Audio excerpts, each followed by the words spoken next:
अश्वत्थामा महाभारत के महान योद्धाओं में से एक थे, जिनका नाम आज भी वीरता और शापित अमरता के प्रतीक के रूप में जाना जाता है। वे गुरु द्रोणाचार्य और कृपि के पुत्र थे। अश्वत्थामा के जन्म से ही उनके मस्तक पर एक चमकदार मणि थी, जो उन्हें अद्वितीय शक्ति और अद्वितीयता प्रदान करती थी। इस मणि की वजह से अश्वत्थामा को न केवल अमरता का वरदान प्राप्त था, बल्कि इससे वे किसी भी बीमारी या शत्रु के घातक वार से भी बच सकते थे। अश्वत्थामा की कहानी केवल एक योद्धा की कहानी नहीं है, यह एक पिता पुत्र के संबंध, वीरता और अंततः अमरता के बोझ की कहानी है। उनका जीवन पांडवों और कौरवों के बीच हुई महाभारत की महान लड़ाई से जुड़ा हुआ है। अश्वत्थामा का पालन पोषण उनके पिता द्रोणाचार्य के अधीन हुआ, जो कौरवों और पांडवों के गुरु थे। उन्होंने अपनी शिक्षा और युद्ध कला में महारत हासिल की, विशेष रूप से धनुर्विद्या में। गुरु द्रोणाचार्य ने अपने पुत्र को महान योद्धा बनाने के लिए हर संभव प्रयास किया और अश्वत्थामा ने अपने पिता की इच्छाओं को पूरा करने के लिए कड़ी मेहनत की। उनका एकमात्र उद्देश्य अपने पिता का मान बढ़ाना और युद्ध के मैदान में अपनी वीरता साबित करना था। महाभारत का युद्ध कुरुक्षेत्र में जब छिड़ा तो अश्वत्थामा ने कौरवों की ओर से युद्ध किया। वे दुर्योधन के खास मित्र और विश्वास पात्र थे। उनकी युद्ध कौशल अद्वितीय थी और वे भीष्म, कर्ण और द्रोण जैसे महान योद्धाओं के साथ युद्ध में शामिल हुए।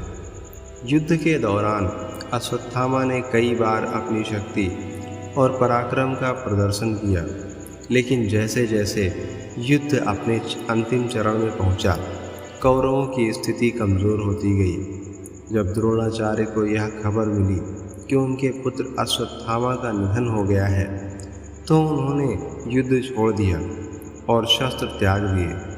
असल में यह एक छल था जिसे युधिष्ठिर ने रचा था, क्योंकि उन्होंने अश्वत्थामा की मृत्यु की झूठी खबर दी थी। इस खबर से व्यथित होकर द्रोणाचार्य ने अपने प्राण त्याग दिए।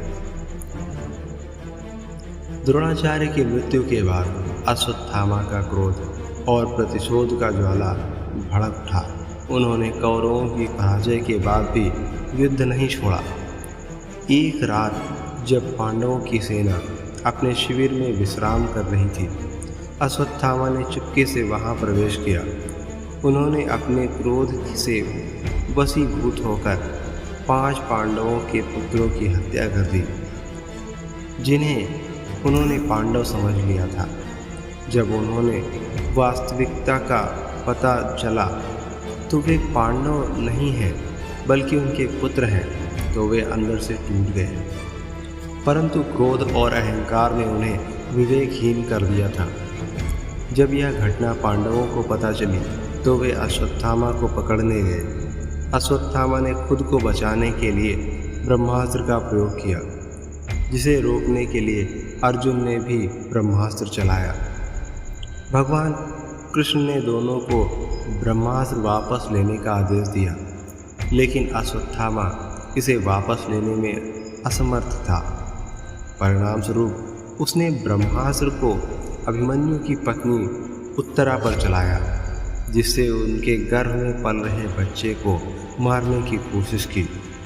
भगवान कृष्ण ने उस बच्चे की रक्षा की, जो बाद में परीक्षित के रूप में जन्मा। इस नृशंस कृत्य के कारण भगवान कृष्ण ने अश्वत्थामा को श्राप दिया कि वह अनंत काल तक धरती पर भटकेगा। उसे न कभी मृत्यु मिलेगी और न ही शांति। उसके मस्तक से मणि छीन ली, जिससे वह अपनी शक्तियों से वंचित हो गया। साथ ही उसे चिरकाल तक पीड़ा, अकेलापन और अपमान सहना पड़ा। अश्वत्थामा को भले ही अमरता का वरदान मिला हो, लेकिन यह वरदान उसके लिए शाप बन गया।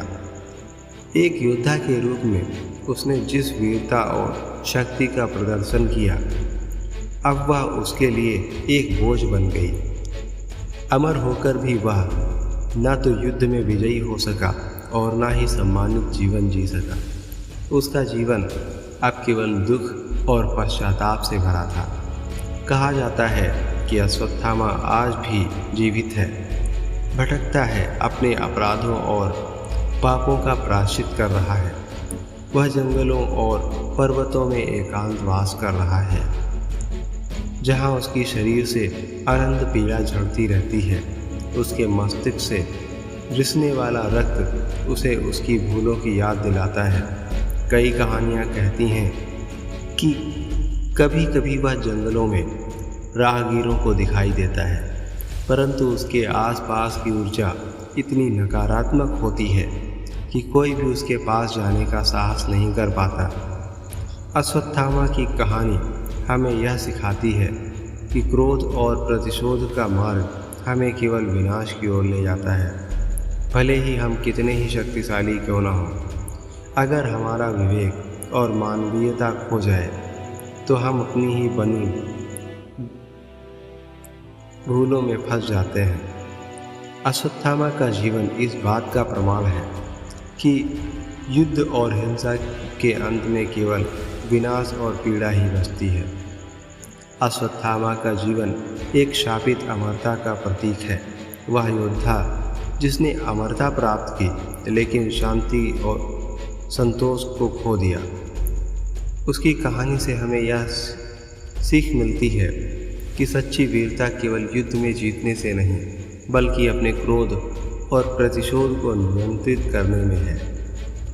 तो दोस्तों, आपको कहानी कैसी लगी कमेंट में ज़रूर बताएं, और चैनल पर नए हैं तो चैनल को सब्सक्राइब कर लें ताकि आने वाली हर कहानी की अपडेट आपको सबसे पहले मिले। नमस्कार।